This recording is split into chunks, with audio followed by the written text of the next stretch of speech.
Vous écoutez Kadash, la méditation quotidienne de la parole de Dieu pour un peuple mis à part.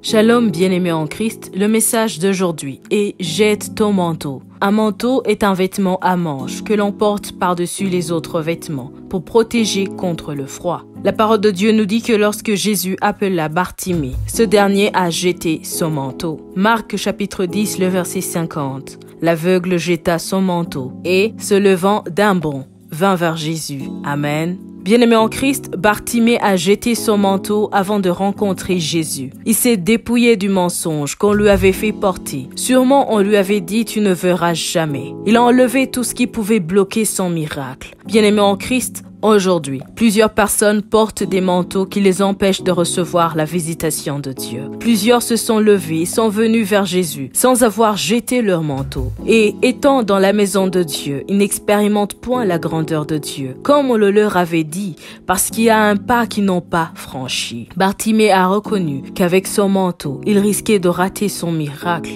Le manteau sert à couvrir. Qu'est-ce qui te couvre aujourd'hui et qui empêche la main de Dieu de te bénir? Certaines personnes se sont levées avant de jeter leur manteau et sont venues dans la maison de Dieu tout en portant le manteau d'orgueil, de jalousie, de mensonge, d'égoïsme, de haine, de sorcellerie, de racisme dans la maison de Dieu et attendent d'être bénis depuis des années en vain. Et au bout d'un moment, elles se disent « Tiens, ces histoires de salut fonctionnent pour les autres, pas pour nous. » Depuis qu'elles ont entendu la bonne nouvelle de Jésus-Christ, ces personnes se disent « Je prie », mais elles refusent de changer. Elles ne font point d'efforts pour se séparer de ce qui ne glorifie pas Dieu. Ces personnes ont plus peur des hommes qui ne peuvent point les sauver et viennent devant Dieu en argumentant comme si elles avaient raison devant Dieu. Non, bien-aimés en Christ, il est temps de servir un seul maître. Et pour être béni, il y a un manteau que tu dois jeter. Et nous avons un second rang d'autres personnes qui portent le manteau de liens, de famille, qui téléguident leur vie. Et pour elles, tout ce qui se passe dans leur vie est normal. C'est ainsi que Dieu l'a voulu. Et ces personnes souffrent terriblement tout en étant dans la maison de Dieu, très pieux,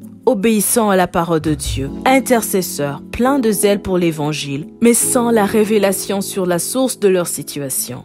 Oui, tu me diras, il a cloué toute ordonnance qui condamnait nos vies à la croix, c'est vrai. Mais as-tu un jour pris le temps pour méditer sur l'ordonnance qui condamne ta vie? Nous confessons cette parole dans l'ignorance. Il y a une condamnation qui pèse sur chaque famille, tout comme chaque homme commet ses propres péchés. Alors comment pourras-tu chercher la délivrance des choses dont tu ignores? Bartimée a reconnu qu'il portait un manteau qui l'empêcherait de recevoir son miracle. Bien-aimé en Christ, quel est le manteau qui couvre ta vie aujourd'hui? Quelle est la faiblesse qui est devenue une excuse pour toi devant Dieu et que tu refuses de confesser comme un vrai péché pour en être débarrassé une fois pour toutes? Quelle est cette malédiction familiale qui pèse sur ta vie et qui, malgré tes efforts à obéir à Dieu, t'empêche d'avancer dans la vie? Il est temps que ce manteau qui couvre ta vie soit ôté pour que tu entres dans ta nouvelle saison. Il est temps que toi-même tu dises « C'est maintenant ou jamais. Je dois enlever ce manteau et me lever pour rencontrer Jésus. » Il est temps que ma vie change. Il est temps que tout ce qui téléguide ma vie, toute mauvaise influence, toute mauvaise relation, toute mauvaise compagnie qui m'éloigne de mes bonnes décisions et de mes bonnes habitudes, que tout ce qui ne vient pas de Dieu soit séparé de moi au nom de Jésus-Christ. Refuse d'être couvert parce qu'il ne devrait pas te couvrir. Refuse de répéter la mauvaise histoire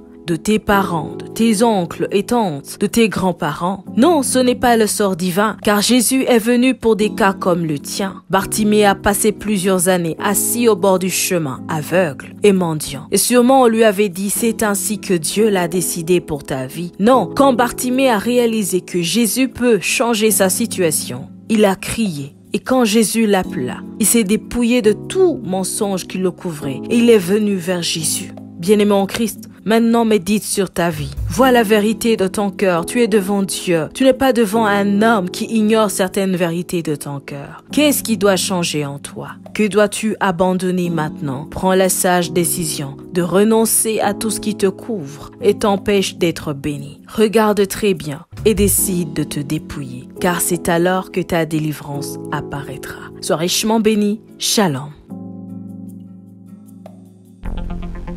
Vous écoutiez Kadash, présenté par Marie-Claire. À bientôt.